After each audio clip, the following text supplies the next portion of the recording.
الله الرحمن الرحیم. پرون پنځم معیار احترام انسانیت باندې مو تاسو څه خبره کړې وه.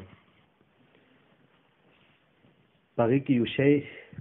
انساني اعضاو پیوندکاري، یعنی بل چا ته خپل اندام ورکول یا د بل چا والا اندامونو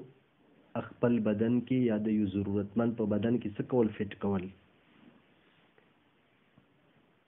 پاک و هند اکثر علما مفتیانو فتوا عدم جواز ده، دا شی جایز نه ده. چې دی ولا فقه اسلامی کوم کمیټي اور مجمع ده، دغه ولا قرارداد 1988 مطابق که د ځان خطره یا د یو جسم ولا یو اساسی وظیفه معطل کېږي، په هغه صورت کې یو مړی نه ژوندي طرف ته د یو اندام منتقل کړلی شي، د هغه گنجایش شته. د یو مړي والا اندام څه شي کړی شي، فوراً هغه نه منتقل کړلی شي، هغه ژوندي ته ټرانسپلانټ یې وکړي که نه، دا څه شی شته ده، دی گنجایش شته ده. وایي خو بیا هم ژوندي نه ژوندي طرف ته یو اندام منتقل کولو صورت محل غور دوی ګرځولی څه یا محل د غور ده. چې کوم یو اندام باندې د ورکوونکي زندگی اگر که موقوفه خو نه ده، خو دغه منتقل کولو په صورت کې دغه یو اساسي وظیفه حیات کې تعطل رسی، لکه یوې سترګې یا یوې ګردې ولا عطیه ورکول وغیره، نو دا دو محل د څه ګرځولی ده، غور ګرځولی. چې دې باندې مزید هم غور فکر څه ده پکار ده. انډیا ولا کومه اسلامي فقه اکیډمي ده، هغه هم ځان بچولو دپاره ژوندي نه ژوندي طرف ته یو اندام منتقل کولو بعضي صورتونو کې مشروط اجازت ورکړی ده. هغه شرایط چې کوم دي تقریبا تفصیل سره د دارالعلوم کراچي په فتوی کې راغلي دي. دارالعلوم کراچي ولا فتوا کومه ده، د هغې حاصل دا د 4 صفحو باندې تفصیلي فتوا دارالعلوم نشر شوي ده. دي باندې خو هغې حاصل دا ده چې بلاد هند و پاک بیشتر قدیم علما دا مطلقاً ناجائز گنی. هندوستان اور عرب ممالک متعدد علماء کرام و بعضی فقهی قواعد او څنورو دلایلو بنیاد باندې انسانی جان بچولو خاطر مجبوری کې درجه ذیل شرایطو سره د دې اجازت ورکړی ده چې اندام څه کوی شي، بدلوی شي. اولی 6 شرایط 7 شرایط بیان کړي مرده ولا بدن نه اندام رخصتو دپاره. لکه یو سړی مړ کېږي، مړ شو، هغه نه سترګې راوبسي، بل یو سړي ته څه سترګې خرابې ولګوي، یا ګرده ته نه وبسي چا ته یې ولګوي، یوې ګردې والا سړي ته یې ولګوي، څه ګردې فیل دي. اول شرط معتمد اور ماهر اطباء او ډاکټران درته ووایي چې دې پیوندکاري نه علاوه د دې مریض بل علاج نشته. دوم نمبر د شفا حصول ورکې ځوان غالب وي. دریم نمبر حتی الامکان د مسلمان ولا اندام مسلمان ته ولګولی شي، یو کافر ته ونه لګوی شي. همدارنګې مسلمان ته د مسلمان ولا اندام ولګوی شي، د کافر ولا ورته حتی الامکان ونه لګوی شي. څلورم نمبر باندې د کوم مړي والا څه د اندام رخلی دا میت مکلف وي او هغه خپل ژوند کې د دې شي تحریري اجازت ورکړی وي، تحریري لیکلي کړي وي چې د ما والا څه اخیستی شو، تاسو د سترګې عطیه اخیستی شو، ګردې والا عطیه څه کوی شو، اخیستی شو. که بیا هغه وصیت نه ده کړی، نو د هغه ورثاو اجازت هم کافي ده.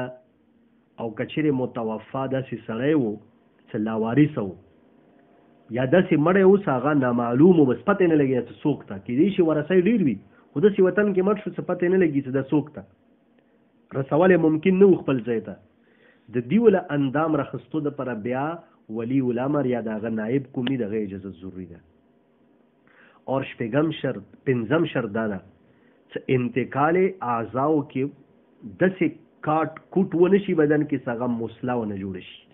مسله خو به نسې حدیث څه شي ده، ممنوع ده که نه. مسله سترګې پیزې ور خرابول، غوږونه کټ کول، چې انسان بالکل هیئت بد هیئته شي، د دې شي څه شی نشته اسلام کې، اجازت نشته. اور شپږم ده چې د کوم اندام مړی نه رخلې دا تدفین نه مخکې راخلې، دفن نه بعد دوباره بیا قبر کول او اندامونو دپاره د اجازت نشته. اور وم دا کوم اندام رخلې دا بلا قیمته وي، په قیمت باندې نه وي چې انسان نه څه جوړه نشي ما بیا جوړه نشي. ښه ژوندي سړي ول اندام رخصتو د پاره دغه شرایط سره مندرجه ذیل څو شرایط تقریبا 4 نور لیکلي دي. هغه دي اول نمبر دی عمل سره د اندام ورکون کی سړي طبعی زندگی ته غټ نقصان نه رسیږي، بلکې ډاکټرانو تجربه دا وی چې دا سړی خپل زندگی نارمل په دا یو اندام باندې خروغه څه کوي شي تیروي شي، لکه ګردان نن سبا عام ورکول دي خلک ورکوي. دوم دا چې کوم اندام باندې زندگی موقوفي هغه ورکول نه دي جایز، لکه زړه.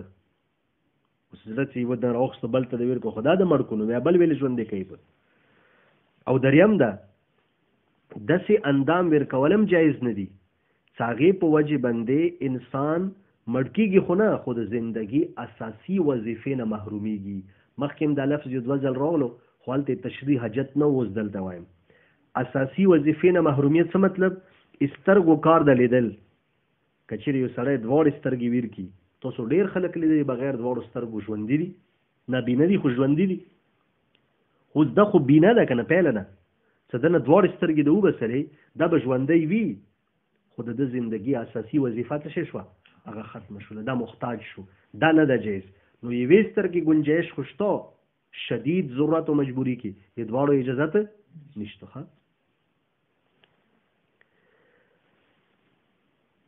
اور څلورم ده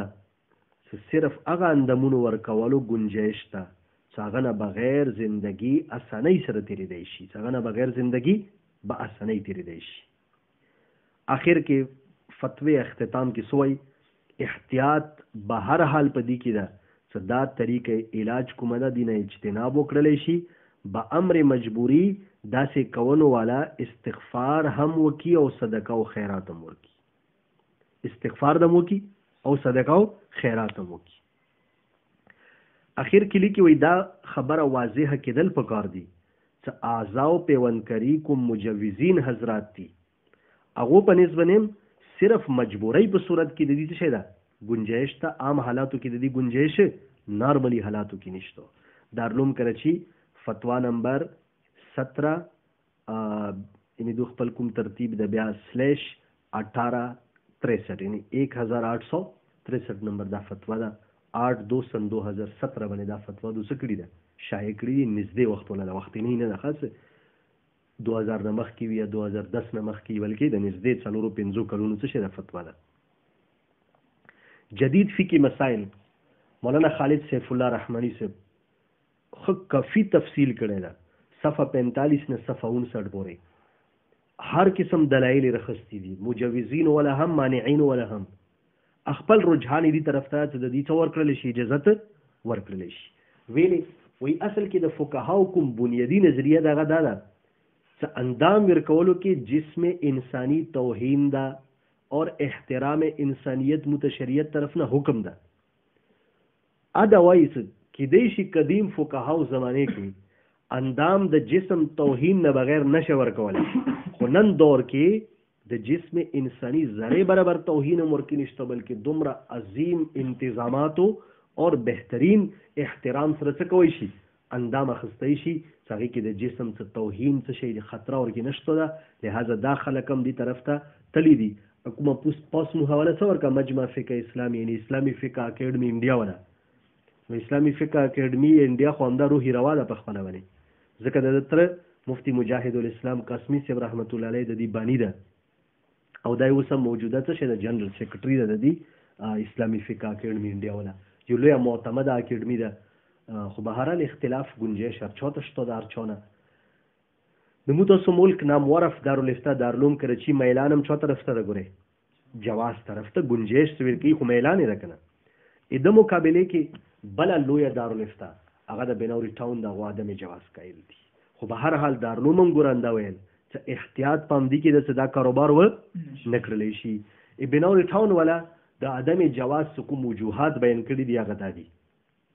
مختصرا شیخ ډېر تفصیلی ده خو مختصرا هغه وجوهات ته مخته کړم کوم دو ذکر کړي دي ښه جي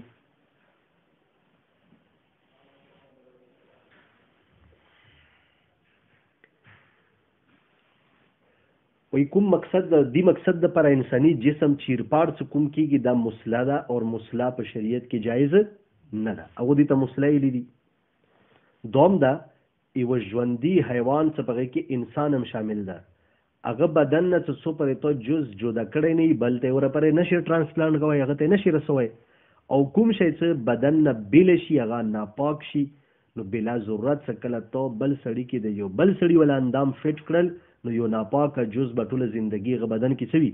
پروت وي بهرحال دای دو خپل ایجاد کې دی شي زبدا وایم چې مسلم په دې سره مطمئنه ده څنګه ناپاک شو دای ناپاکي حواله وای کدا غورځیدل وای بیروخه شوی وای چې کله دا جسم ټوکړه بل جسم کې ولګي دا مولوی سه فیل نشو وچلې دا او تاسو خپل سوچو کوغه ته حیات منتقل شو کنه او چې کله منتقل شو ته حیات خبره خود منځ وته چیرې دا شی بی جان وو لکه اوسم یو استفتاء دی ولا باندې مو ساين وسوکو فتوا خو وخت نه وو اوس مولې دا چې کله یو جنوار باندې یو شکاری گزار وکړو هغه بدن یا لاس یا پخا یا پتون یا لکې داسې یو اندامونه جدا وغورځیدو بیله نو بهر کومه غټه حصہ ده که ته ذبح مکمل او شوله هغه جنور ته ذبح کړل هغه خوړل جایز دي خو دا کومونه وغورځیدو دا څه شو ناپاک شو دا نجس ته د نشي خوړی اندا حالتو باندې دا لوړ ده خو چې کله ما هغه ټوکړه راواخستلی شوه چېرته کې ولګوی شوه یو زیروح انسان کې فټ کړلی شوه خو چې ګردا وچلې ده خو حیات ورته منتقل شو هغې خپله کروي څه که شروع که لہذا دا کومه خبره دوی کړې ده د مو مشران دي لوی خلک دي خو خپل زړه دي طرف ته څه نه کوي میلان نه کوي دویم دا توس جدید فقهي مسایل خامخا دا مطالعه کو دا مقاله چې کله درته مکمله وشوه په هغې نه تاسو ته دا معلومه شي څه انسان خپل جز وغورځېږي کټ شي لکه لاس نن سبا جدید مشینری کې داسې ټرانسپلیشن واپس کوي 48 غنټې دي که 72 غنټو کې نه نه څه دا لاس ته ورسولو هغه ډاکټر ته دا یې ته واپس لګوي دا کارم کوي مکمل کټ شوی لاس خو چې کله هغه بالکل سوکه هو نه وي شوی وچ نه شي بس مکمل هغه یو میاد د اوس موته میاد نه دی یاد 48 که 72 غنټې اڅه واپس ولګي هغه داسې طریقې سره ولګي چې واپس هغه څه شروع کی خپل کار شروع کی نو چې کله دغه ولا اجازه ته حالانکه خپل لاس هم چې یو ځل جدا شو خو پلید شو کنه دوباره تر وخت شو ولګي چې کله کاری شروع کوغه ته حیات منتقل شو لہذا دی باندې دا حکم لګیدل ټیک نه معلومیږي ښه والله اعلم بحقیقت الحال دریم دو داوي چې یو شی ته بل ته هبه کوي عطیه کوي ته داغه مالک کېدل ضروري اور سړی د خپل جسم په خپل باندې څه نه د مالک نه ده بای مالک یې کنه ده خو من وجه اختیار وته په خپل جسم باندې څه ده حاصل ده انسانی اعضاء او جوارح انسان سره امانت دي اور دی امانت کې د تصرفات او د اختیار نشته چې د امانت سره ځای شي اور پنځمه وجه دا ده چې انسان قابل احترام اور مقابل تکریم ده د دې اعضاء کټئی بل ته وشول د تکریم خلاف ورزي رسي د وجه نه د دې اجازه ته وي موږ نشو ورکولای الله دې متوسطه عمل کول نصیب توفیق نصیب کی واخر دعوانا